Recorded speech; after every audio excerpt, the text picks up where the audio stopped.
Ji-hoon stood at the airlock door and took a deep breath. Through the thick glass, he could see the inside of the Galactic Observation Station. It looked nothing like the pictures he had studied back on Earth. The walls curved in strange ways. Blue lights ran along the ceiling like glowing rivers. Everything seemed too tall, too wide, built for beings much larger than humans. The airlock opened with a soft hiss. Ji-hoon grabbed his travel bag and stepped inside. The door closed behind him with a heavy thud that made his heart jump. He was really here, millions of miles from home. The first human to work on a station run by aliens. A voice crackled through the speaker above his head. "Welcome, human Ji-hoon. Please proceed to the main deck. Commander Taiho is waiting." Ji-hoon walked down a long hallway. His footsteps echoed on the metal floor. The air smelled different here. Clean, but with a hint of something he could not name, like pine trees mixed with electricity. He passed several doors marked with symbols he could not read. Some had small windows. Through one, he saw a room full of floating lights. Through another, rows of screens showing different planets. The hallway opened into a massive room. Ji-hoon stopped and stared. The ceiling rose up so high he had to tilt his head back to see the top. Windows stretched across one entire wall, showing the darkness of space and millions of stars.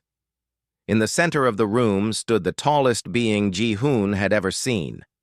The creature was covered in silver fur. Its face looked like a wolf, but the eyes were larger and more intelligent.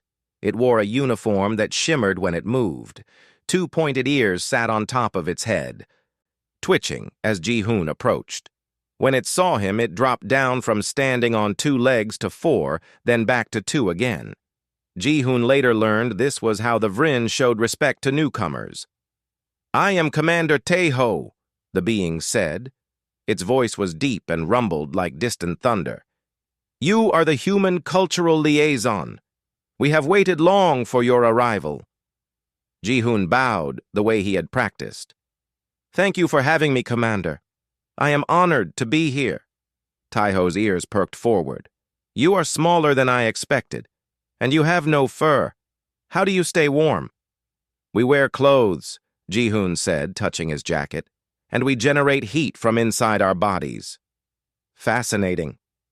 Taiho walked around Ji-hoon, studying him from all angles. "Your file says you are a culinary specialist. What is this?" "I cook food," Ji-hoon explained. "I prepare meals." Taiho's ears flattened against his head. "You are a food preparation technician? This is your specialty?" "Yes, sir." "Strange. On your world, cooking is considered important enough to require a specialist?" Ji-hoon nodded. "Very important. Good food brings people together. It makes them happy. It helps them connect with each other and remember their homes." Taiho made a sound that might have been a laugh or a growl. Ji-hoon could not tell. "Here, we eat nutrition paste. It contains everything the body needs. Preparing it requires no skill. You press a button and it comes out." "I have heard about that," Ji-hoon said carefully. "But humans prefer to cook. We have done it for thousands of years." "Then you will find our station strange," Taiho said. He began walking, and Ji-hoon followed. "We are a research station.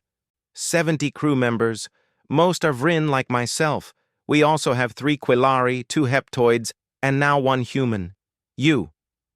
They walked through several more hallways. Ji-hoon saw other crew members. Some glanced at him with curiosity. Others did not seem to notice him at all. A few small Vrin, no taller than Ji-hoon's waist, peeked out from doorways and then ran away giggling. "Those are the cubs," Taiho said. "Offspring of crew members. 16 of them live here. They attend lessons during the day.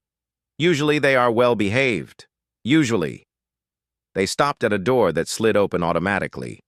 Inside was a small room with a bed, a desk, and a window.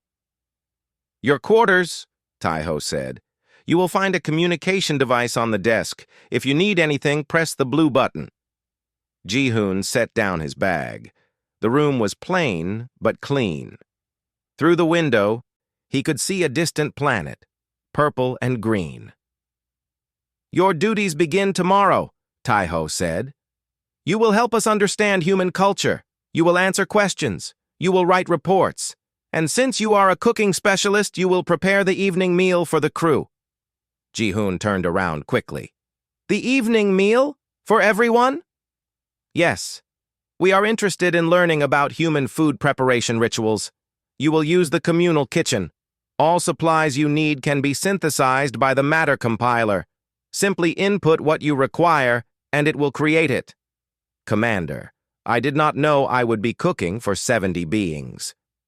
Is this a problem? Your file indicated you have experience in food preparation." "Yes, but then it is settled." Taiho's tail swished behind him. "The kitchen is on Deck 3, Section 7. Mealtime is at the 18th hour. Do not be late.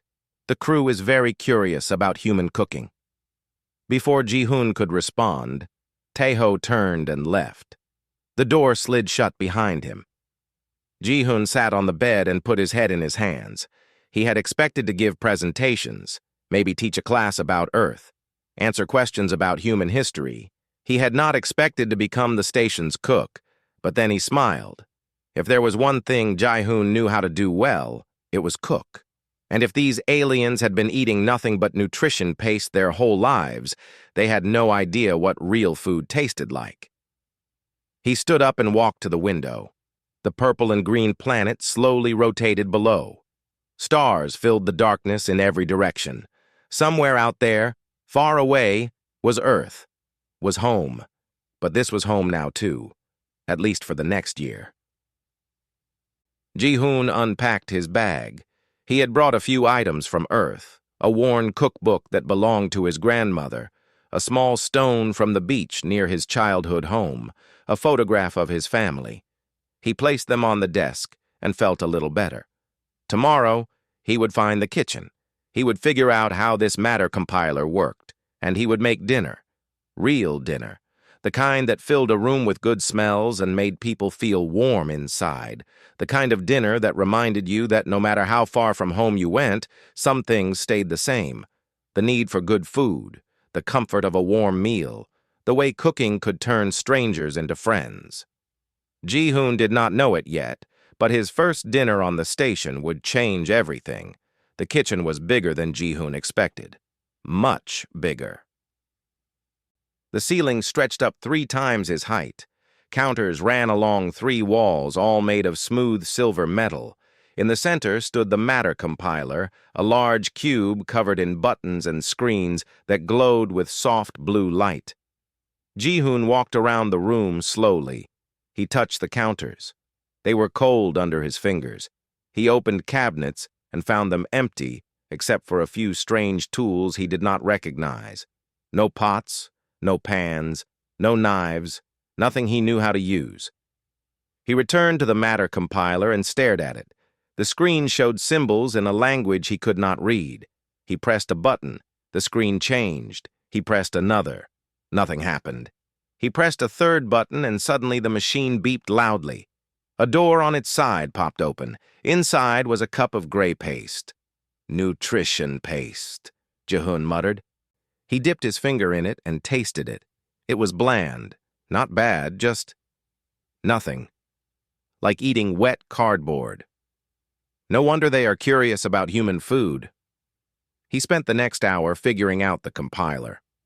After many mistakes and several more cups of gray paste, he discovered the language button. The screen switched to English. Now he could read the instructions. The compiler could create almost anything. Raw ingredients, cooking tools, even finished meals if you programmed it correctly. But Ji-hoon did not want to use it for finished meals. That was cheating. He wanted to cook the real way, the human way. He started inputting requests: rice, vegetables, meat, spices. The compiler hummed and whirred. Slowly, ingredients appeared in the output chamber, real ingredients, or at least perfect copies of real ingredients. Ji-hoon held up a clove of garlic and smiled. It looked right, smelled right. He put together a list of everything he needed: Korean stew, Something warm and comforting. Something that would fill the whole station with good smells. His grandmother's recipe. Next, he requested tools. A large pot, a knife, a cutting board, a ladle, basic things. The compiler created each one. Soon the counter was covered with ingredients and equipment. It looked like a real kitchen now. Ji-hoon washed his hands in the strange sink that used sonic waves instead of water. Then he started to work. First, the aromatics. He peeled the garlic and crushed it with the side of the knife. The smell burst into the air, sharp and strong. He sliced onions until his eyes watered. He cut ginger into thin pieces, then the vegetables, potatoes into chunks, carrots into rounds, mushrooms in half, cabbage in thick strips. His hands moved with practiced ease. Chop, chop, chop, the rhythm of cooking. The rhythm he had known since childhood. He heated oil in the pot. When it shimmered, he added the garlic. It sizzled and filled the air with its scent. Then the onions, then the ginger. The smell grew stronger, richer. Ji-hoon added gochugaru, red pepper flakes. The spice bloomed in the hot oil. His eyes watered again, but in a good way. He added gochujang, thick red pepper paste. The smell became deeper, more complex, spicy and sweet at the same time. He added water from the dispenser, then the vegetables, then cubes of tofu. The liquid bubbled and steamed. He added soy sauce, sesame oil, a little sugar. He tasted the broth with a spoon. Good, very good. He lowered the heat and let it simmer. The smells filled the kitchen. They drifted out into the hallway through the ventilation system. Ji-hoon did not notice. He was too focused on the pot, stirring occasionally, adjusting the seasoning. Adding a pinch of salt here. A bit more pepper there. Cooking was meditation for him. When he cooked, the rest of the world disappeared. There was only the food, the heat, the smells, the taste. Nothing else mattered. He did not hear the first small sound in the hallway, a soft patting of feet, a whispered voice, a gentle scratch at the door. But then he heard more sounds, many more, lots of small feet, excited whispers that got louder. The door to the kitchen was open, and when Ji-hoon finally looked up from his pot, he froze. A cub stood in the doorway, one of the young Vrin. It was covered in soft gray fur. Its ears pointed straight up. Its nose twitched rapidly, sniffing the air. Its eyes were huge and fixed on Ji-hoon's pot. Then another cub appeared behind the first. Then another, and another. Within moments, 6 cubs crowded in the doorway, all sniffing, all staring. "Hello," Ji-hoon said carefully. He did not know if they could understand him. The first cub made a sound, a small chirp, like a bird. The others chirped back. They looked at each other, then at Ji-hoon, then at the pot. "Are you hungry?" Ji-hoon asked. More chirps. The first cub took a step into the kitchen. The others followed. They moved slowly, cautiously, like wild animals approaching something new. But their noses never stopped twitching. Their tails wagged slightly. Ji-hoon remembered what Commander Taeho had said. 16 cubs on the station. These 6 were probably just the brave ones. Or maybe the hungry ones. "The stew is not ready yet," Ji-hoon said. "It needs more time." The cubs did not leave. They sat down in a line, one behind the other, all facing Ji-hoon, or more accurately, all facing the pot. Their eyes followed his every movement. When he stirred, they leaned forward. When he lifted the lid to check the vegetables, they all inhaled deeply and chirped together. "You really like the smell, huh?" Ji-hoon smiled. "I guess nutrition paste does not smell like anything." More cubs appeared in the doorway. 7, 8, 9. They saw the line and immediately understood. They joined the end, sitting neatly, waiting patiently. Soon there were 12 cubs in a perfect line across the kitchen floor. Ji-hoon had never seen anything like it. They were so quiet, so orderly, just sitting and waiting and sniffing.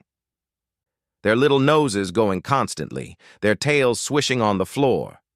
"I suppose you want to taste it," Ji-hoon said. All 12 heads nodded at the same time. Ji-hoon laughed. He had not laughed since arriving at the station. It felt good. These cubs were adorable, and they clearly appreciated good food, even if they had never had it before. He found small bowls in the cabinet. He ladled a tiny bit of stew into each bowl and let them cool. Then he walked down the line, giving each cub a bowl. They did not grab. They did not fight. They waited until he gave the bowl to them directly. The first cub sniffed its bowl carefully. Then it licked the broth. Its eyes went wide. Its ears shot straight up. It made a sound Ji-hoon had never heard before. A happy sound. A delighted sound. Then it drank the entire bowl in 3 quick slurps. The other cubs watched. When they saw the first cub's reaction, they all tasted their own bowls. The same reaction. Wide eyes, perked ears, happy sounds. Within seconds, all 12 bowls were empty. The cubs looked at Ji-hoon. Their expressions were clear, even across species. More. Please, more. "Sorry," Ji-hoon said. "That is all for now. The rest is for dinner. For everyone." The cubs did not leave. They stayed in their line, watching hopefully. Ji-hoon continued cooking, checking the vegetables, adjusting the heat. The cubs watched his every move like students studying a master. By the time 3 more cubs arrived and joined the line, Ji-hoon realized something important. These cubs did not just like the food. They loved it. They were experiencing something completely new, something their species had never valued before. And they had formed a line, an orderly, patient, respectful line, like they instinctively understood that good food required good behavior, that something special deserved to be treated specially. Ji-hoon stirred the pot and smiled. Maybe this assignment would not be so bad after all. The line of cubs grew longer. By the time Ji-hoon finished cooking, all 16 cubs sat in a perfect row across the kitchen floor. They had not moved. They had not fought. They just waited, noses twitching, watching every move he made. Ji-hoon found it strange. He had worked in restaurants before. He had cooked for children.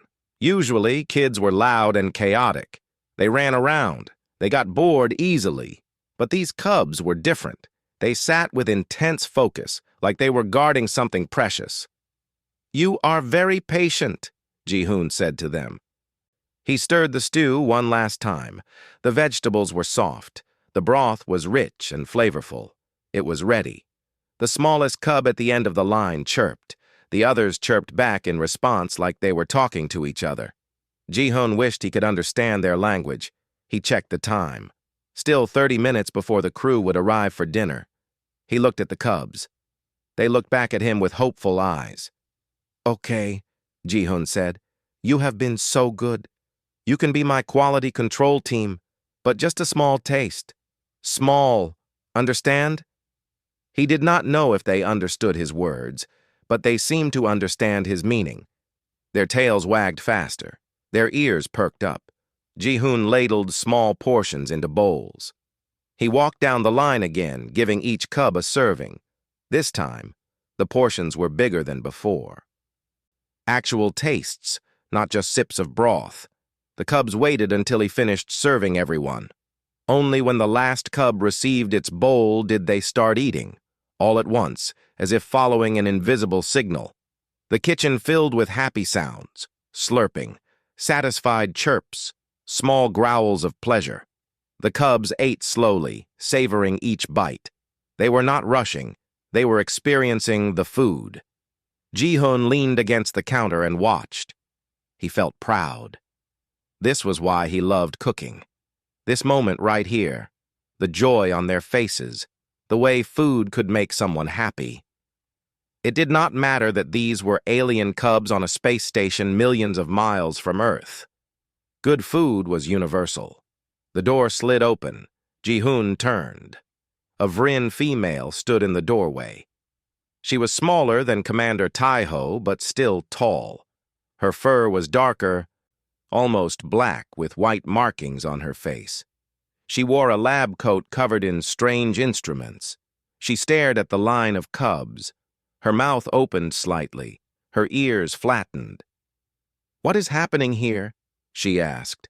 Her voice was higher than Taiho's, but just as serious. "They came to watch me cook," Ji-hoon explained. "I hope that is okay. I gave them small tastes." The female walked into the kitchen slowly. She looked at each cub. They looked back at her, bowls still in their paws, broth on their faces. "They are sitting in a line," she said quietly. "An orderly line. Cubs do not do this. Cubs run and play and make chaos. They do not sit still. They certainly do not sit in lines." "They have been here for over an hour," Ji-hoon said. "Very quiet, very patient." The female's ears lifted. "Over an hour? That is impossible. Cubs cannot focus for over an hour. Their attention span is too short." She knelt down next to the nearest cub. "What are you eating?" The cub held out its bowl. The female sniffed. Her nose twitched rapidly. Her eyes widened. "What is this smell?" she asked. "Korean stew," Ji-hoon said. "Vegetables, spices, broth. Traditional human recipe." The female stood up and walked to the pot. She looked inside. The steam rose up, carrying the rich smell of garlic and gochugaru. She inhaled deeply. "I am Nari," she said, "station biologist and behavioral specialist. I study how species interact. I study how they behave." She pointed at the cubs. "This behavior is unprecedented. Cubs do not form lines. They do not wait patiently. They fight for food. They push and grab and make noise." "They have been very polite," Ji-hoon said. Nari pulled out a small device from her coat. She pointed it at the cubs and pressed buttons. The device beeped. She read the screen and her ears flattened again. "Their neural activity is elevated," she said, "but not in the areas that control excitement or chaos. The activity is in the social bonding centers, the parts of the brain that activate during pack behavior." "Pack behavior?" Ji-hoon asked. "Vryn evolved as pack hunters," Nari explained. "Long ago, before we developed technology, we lived in family groups. We hunted together. We shared food together. It was how we survived." She gestured at the cubs. "But modern Vryn do not do this anymore. We eat nutrition paste alone. We do not hunt. We do not share meals. These instincts should be dormant." "But they are not dormant now," Ji-hoon said. "No." Nari walked down the line of cubs, studying each one carefully. "Your cooking has activated something ancient in them, something we forgot existed." She turned to Ji-hoon. "What did you put in this food?" "Just vegetables and spices," Ji-hoon said. "Nothing special. Nothing unusual." "May I try some?" Nari asked. Ji-hoon ladled stew into a clean bowl. He handed it to Nari. She sniffed it first, the way the cubs had done. Then she took a small sip. Her ears shot straight up. Her tail went rigid. She made a sound deep in her throat. "This is..." She took another sip. "I have never tasted anything like this. It is not just nutrition. It is experience. It has depth, complexity. It makes me feel..." She paused, searching for words. "Warm, content, connected." "That is what good food does," Ji-hoon said softly. Nari finished the bowl. She licked her whiskers. Then she looked at Ji-hoon with an expression he could not quite read. "Do you understand what you have done?" she asked. "You have created something that awakens instincts in my species. Instincts we have not felt in generations. The cubs formed this line because, on some deep level, they recognize your cooking as a pack activity, as something communal and important." "I was just making dinner," Ji-hoon said. "No." Nari shook her head. "You were creating a ritual. Food preparation for humans is not just about nutrition. It is about culture, about connection, about love, yes? You put care into this food. You put time and attention. The cubs can sense this, even if they do not understand it intellectually. The smallest cub brought its empty bowl to Ji-hoon. It looked up at him with big eyes. It chirped softly. "I think it wants more," Ji-hoon said. "Of course it does," Nari said. "Because this is not just food to them anymore. This is something their souls recognize as important, as valuable, as worth waiting for." Other cubs started bringing their bowls forward. They did not push or shove. They waited their turn. One by one, they held out their empty bowls. "The crew will be here soon," Ji-hoon said. "I need to save some for them." Nari chirped something in the Vrin language. The cubs' ears drooped, but they nodded. They understood. They returned to their line and sat down again. "They will wait," Nari said. "They will watch the crew eat, and tomorrow they will be back. They will form this line again. You have created something here, human Ji-hoon, something that could change how we think about food, about eating, about being together."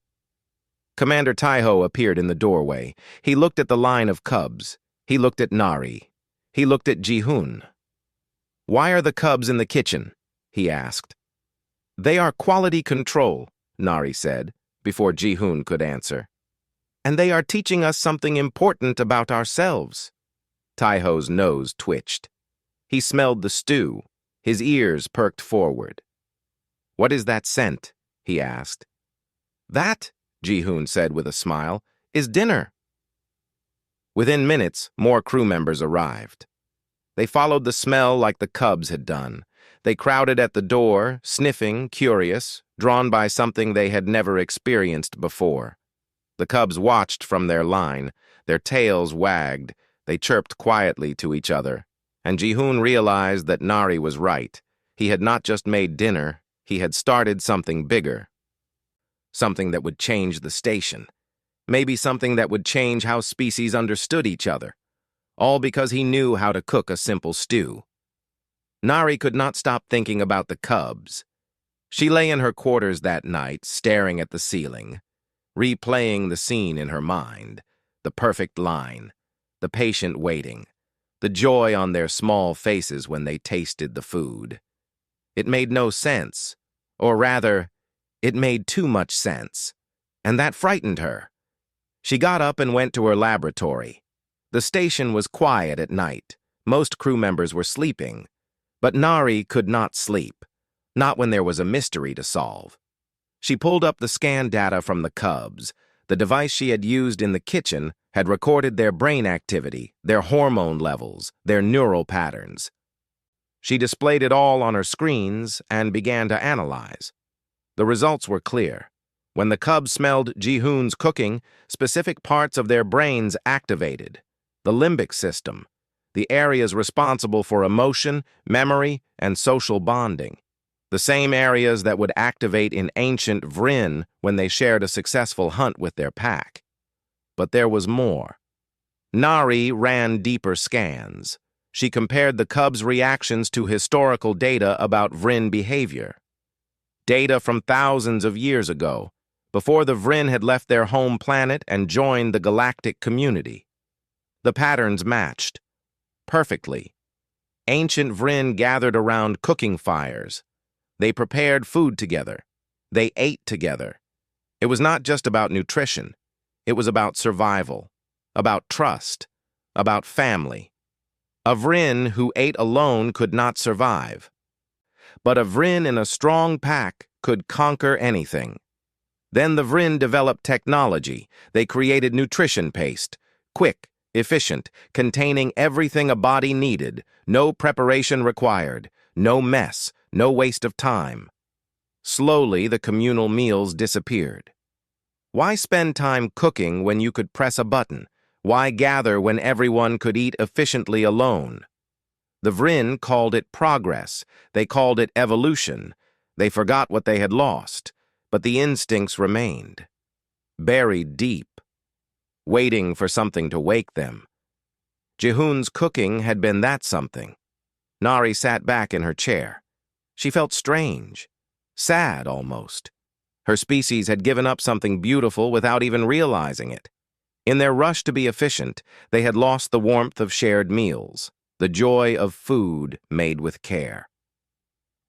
She thought about her own childhood. Her mother had given her nutrition paste every day, 3 times a day, the same gray substance, the same bland taste. Nari had never questioned it.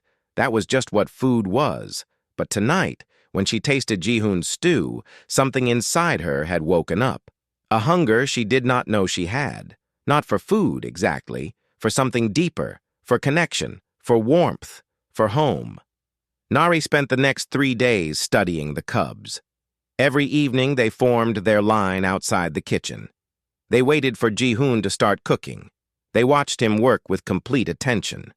And when he gave them small tastes, their joy was obvious. Other crew members noticed. They started asking questions. Why were the cubs so obsessed with the human? Why did they spend all their free time in the kitchen? Why had they become so well-behaved? Nari ran more tests. She scanned the cubs during mealtimes. She scanned them during play. She scanned them when they slept. The data confirmed her theory. The cubs were bonding with Ji-hoon. Not just as individuals, as a pack. They saw him as a pack leader, someone who provided food and safety, someone who performed important rituals that brought the group together. And the effects were not limited to the cubs. Adult crew members started lingering in the kitchen, too. They came to watch Ji-hoon cook. They asked him questions about his ingredients, his techniques, his recipes. They did not just want to eat the food. They wanted to understand it. Commander Taiho came to Nari's laboratory on the 4th day. He looked tired. His fur was messy. "I need your report on the humans' cooking," he said. "The cubs' parents are concerned. They say their children will not eat nutrition paste anymore. They only want the humans' food." "That is because the humans' food activates their pack instincts," Nari said. She showed him her data. "Look at these scans. The cubs' brains are responding to Ji-hoon's cooking the way ancient Vryn responded to communal meals. It is biological. It is instinctual. They cannot help it." Taiho studied the screens. His ears flattened. "This is a problem. We cannot rely on one human to feed all our cubs. What happens when his assignment ends, when he returns to Earth?" "I do not think this is just about the cubs anymore," Nari said quietly. "Adults are affected too, myself included. When I eat Ji-hoon's food, I feel something I have never felt before. Contentment, belonging. Like I am part of something larger than myself." "The crew is distracted," Taiho said. "Productivity is down. Everyone is thinking about food, about cooking, about the human's next meal. This is interfering with our mission." "Or maybe this is our mission," Nari said. "Commander, what if we have been wrong? What if efficiency is not the most important thing? What if connection matters more?" Taiho's tail lashed. "You sound like you have been compromised. The human's cooking has affected your judgment." "No," Nari said firmly. "It has cleared my judgment. For the first time, I understand what my species lost. We traded warmth for efficiency. We traded joy for convenience. We forgot that eating is not just about fueling our bodies. It is about feeding our souls." Taiho was quiet for a long moment. Finally, he said, "I tasted his stew. The first night. I told myself it was just different, just new.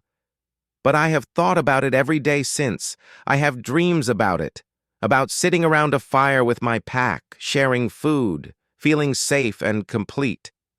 Because those instincts are still inside you," Nari said. "Inside all of us. Waiting." "What do you suggest?" Taiho asked. "I suggest we learn from Ji-hoon," Nari said. "Not just about cooking, about ritual, about taking time to do things that matter, about bringing people together through shared experience." "The other species on the station do not react like we do," Taiho said. "The Quillari and Heptoids enjoy his cooking, but they do not form lines. They do not change their behavior. Because they do not have our instincts," Nari said. But that does not mean they are not affected. Yesterday, I saw two crew members from different species eating together in the dining hall. They were talking, laughing. Before, everyone ate alone, quickly, in silence. Now people linger. They socialize. Ji-hoon's cooking is creating community. Taeho nodded slowly. I will include this in my report to command, but I want you to continue your research. Document everything. The behavioral changes, the neural activity, the social patterns. If this is truly important, we need to understand it completely. I will, Nari promised. After Taeho left, Nari returned to her data. She created graphs and charts. She wrote detailed notes. But her mind kept wandering back to that first evening in the kitchen. The line of cubs, the smell of the stew, the way Ji-hoon had smiled as he cooked, like he was sharing a gift. Humans understood something the Vryn had forgotten. They understood that the simple act of preparing food with care could change everything, could wake up sleeping parts of the soul, could remind people what it meant to belong.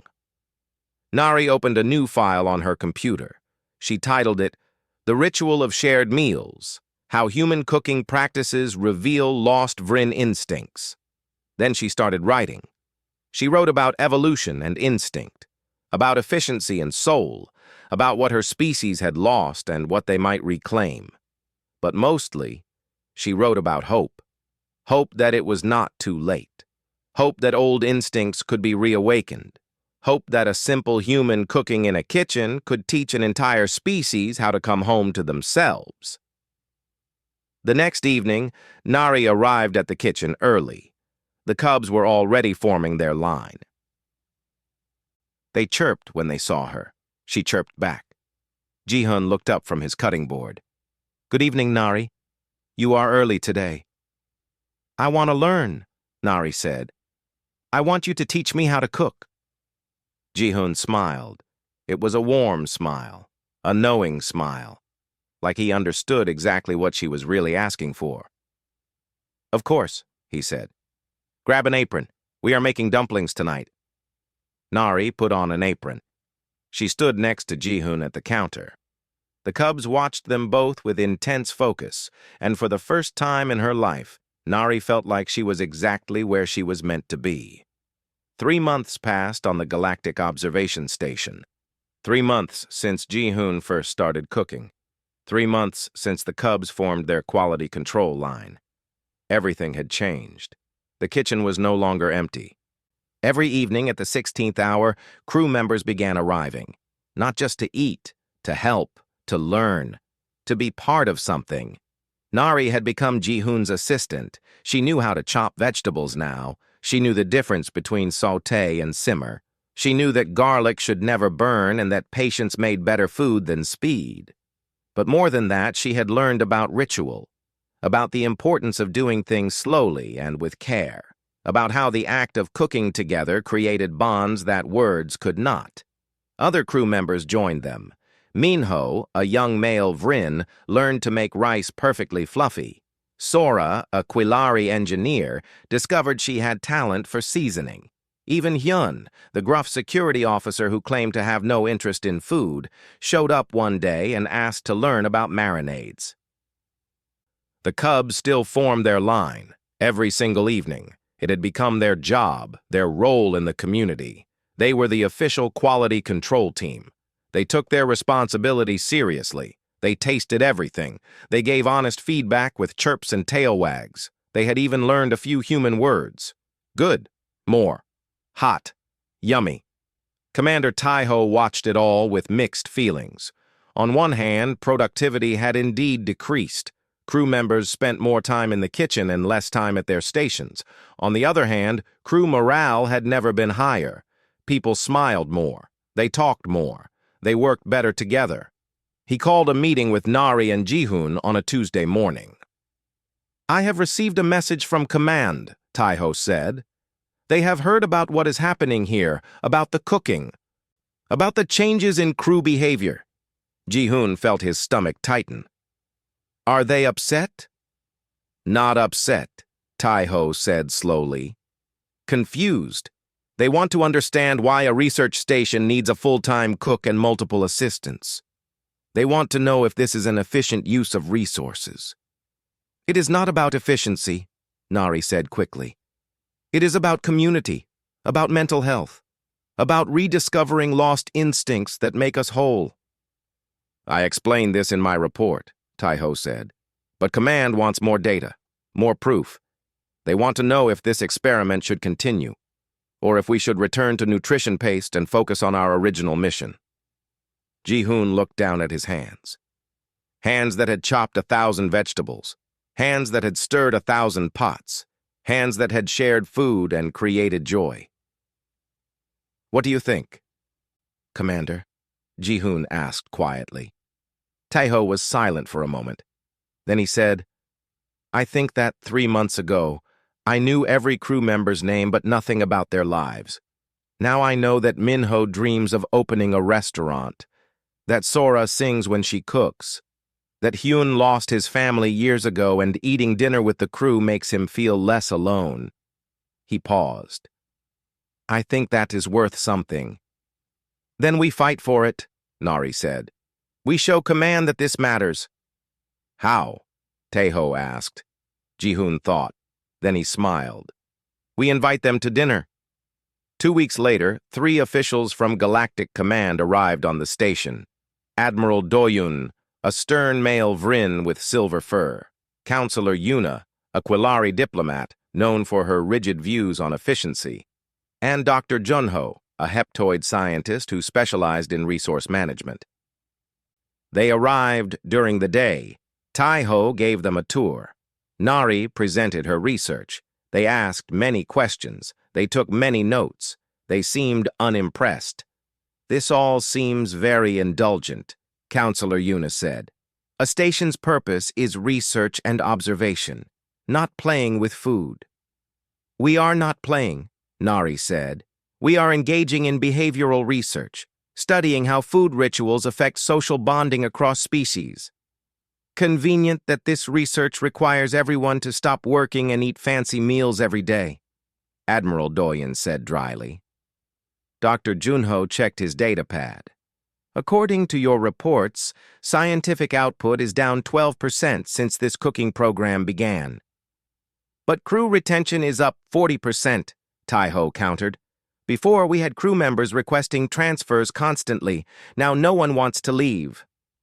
And mental health incidents have decreased by 30%. Correlation is not causation, Dr. Junho said. Then come to dinner tonight, Ji-hoon said. Everyone turned to look at him. He had been quiet during the meeting, but now he stepped forward. Do not read reports. Do not look at data. Just come and see for yourself. The officials exchanged glances. Finally, Admiral Do-yoon nodded. Very well. We will attend this dinner. But understand, we are here to evaluate, not to socialize. That evening, Ji-hoon cooked his best meal yet. He made everything he had learned. Korean stew with perfect broth, dumplings with delicate wrappers, rice seasoned with sesame and scallions, vegetables glazed with gochujang, tofu so tender it melted on the tongue. Nari, Minho, Sora, and Hyun helped him. They worked together smoothly, like musicians in an orchestra. Everyone knew their part. The kitchen filled with good smells and quiet conversation. The cubs arrived at the 16th hour and formed their line. They wore little scarves that Sora had made for them, each in a different color. They looked official, professional, like the quality control team they were. When the officials arrived, they stopped at the sight of the cubs. Why are the young ones in a line? Admiral Do-yoon asked. They are the quality control team, Ji-hoon explained. They taste everything first. They tell us if it is good. Children making decisions about food preparation? Counselor Yuna looked skeptical. This seems inappropriate. Watch, Nari said. Ji-hoon gave each cub a small bowl of stew. They tasted it carefully. They discussed it with chirps and gestures. Then the smallest cub, who had become the leader of the group, gave a decisive nod and a loud chirp. Approved, Minho translated with a grin. The officials sat at the large table in the dining area. Other crew members arrived and joined them. The room filled with people from different species, all gathering together. Ji-hoon and his team brought out the food. They served everyone. They explained each dish. They encouraged people to try different combinations. At first, the officials ate politely but without enthusiasm.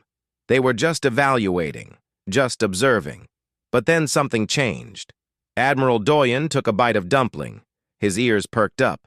He took another bite. His tail began to sway slowly. Counselor Yuna tasted the stew. Her eyes widened. She made a sound of surprise. Dr. Junho tried the glazed vegetables. He set down his fork and just stared at his plate for a moment. Around them, the crew ate and talked and laughed. Cubs ran between tables, playing but never causing trouble. People shared dishes. They offered tastes to each other. They told stories. The dining room was full of life, of warmth, of connection. Admiral Doyen looked around slowly. His expression softened. "When I was very young," he said quietly, "before I joined the military, my grandmother would cook. Real food, not paste.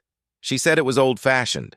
That modern Vrin did not need to cook, but she did it anyway." He took another bite. "This tastes like home, like something I forgot I missed." Counselor Yuna nodded. "I have eaten nutrition paste my entire life. I thought food was just fuel, but this is different. This is art. This is culture." "Look at them," Dr. Junho said, gesturing to the crew. "They are not just eating, they are bonding. They are building relationships. Yes, maybe they work 12% less, but maybe they work better. Maybe they stay longer. Maybe they care more. How do you measure that?" After dinner, the Cubs performed a show they had been practicing. They sang a song in mixed Vrin and human languages. It was about food and family and being together. It was simple and sweet and made several crew members tear up. The officials stayed late. They talked with crew members. They heard stories about how cooking had changed the station, how it had helped people deal with loneliness and homesickness, how it had created friendships across species. When they finally prepared to leave, Admiral Doyen pulled Ji-hoon aside. "I came here to shut this down," he admitted. "I thought it was frivolous, a waste of resources." He paused. "I was wrong. What you have created here is important, maybe more important than any research this station could do." "So we can continue?" Ji-hoon asked. "Continue?" Admiral Doyen smiled. "Human Ji-hoon, I am going to recommend that every station in the fleet have someone like you. Someone who understands that food is not just nutrition, that taking time to care for each other matters, that efficiency is not the same as happiness." After the officials left, the crew gathered in the kitchen. The Cubs climbed onto chairs and counters, chirping excitedly. Everyone was smiling. "We did it," Nari said. "We saved our tradition." "Not saved," Ji-hoon corrected gently. "Started. This is just the beginning." Taiho raised a cup of tea. "To new traditions? To quality control? To the power of a good meal?" Everyone raised their cups. Cubs chirped. People laughed. And in that moment, Ji-hoon realized something. He had come to this station feeling lonely and uncertain. He had come thinking his job was to teach aliens about human culture. But the truth was more beautiful than that. He had not just taught them about cooking. He had helped them rediscover something they had lost. Something essential. The simple joy of sharing food with people you care about. Months later, when it was time for Ji-hoon to return to Earth, there were tears. The Cubs cried. The crew cried. Even Ji-hoon cried. But he left knowing that what he started would continue. Nari had become an excellent cook.